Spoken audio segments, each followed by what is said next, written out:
జనసేన అధినేత పవన్ కళ్యాణ్ ఈ నెల 13న భోగి పండుగ వేడుకల్లో పాల్గొనేందుకు తెనాలి వస్తున్నారని ఆ పార్టీ నాయకుడు నాదెండ్ల మనోహర్ తెలిపారు. సంక్రాంతి పర్వదినం సందర్భంగా పెదరావూరులోని వ్యవసాయ క్షేత్రంలో జరిగే భోగి పండుగ వేడుకల్లో ఆయన పాల్గొంటారని తెలిపారు. పెదరావూరు వ్యవసాయ క్షేత్రంలో జరుగుతున్న భోగి వేడుకల ఏర్పాట్లను కార్యకర్తలతో కలిసి మనోహర్ పరిశీలించారు. తెనాలి వస్తున్న పవన్ కళ్యాణ్ కు జనసేన సైనికులు, కార్యకర్తలు, నాయకులు, ప్రజలంతా ఘనంగా ఆహ్వానం పలకాలని నాదెండ్ల మనోహర్ విజ్ఞప్తి చేశారు. భోగి పండుగ రోజంతా ఆయన పెదరావూరులోనే గడుపుతారని, రైతులు, మహిళలు, యువతతో ఆయన సమావేశమవుతారని వివరించారు. అదే రోజున పవన్ కళ్యాణ్ కీలక ప్రకటన చేసే అవకాశం ఉందని మనోహర్ చెప్పారు.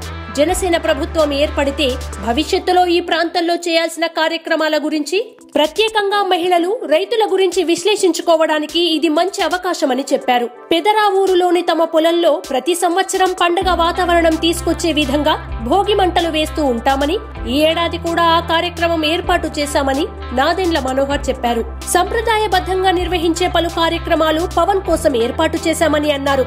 ఈ అవకాశాన్ని తెనాలి ప్రజలందరూ వినియోగించుకోవాలని జనసేన పార్టీ తరపున మనోహర్ కోరారు.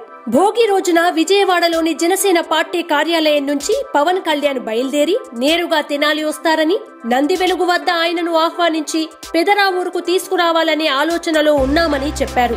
పవన్ పర్యటనకు సంబంధించిన పూర్తి వివరాలు త్వరలో తెలియజేస్తానని నాదెండ్ల మనోహర్ తెలిపారు.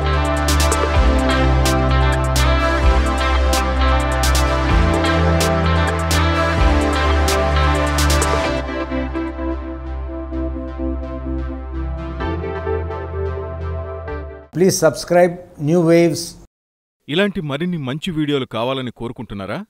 అయితే పక్కనే ఉన్న గంట సింబల్ను క్లిక్ చేయండి. అలాగే సబ్స్క్రైబ్ చేయండి.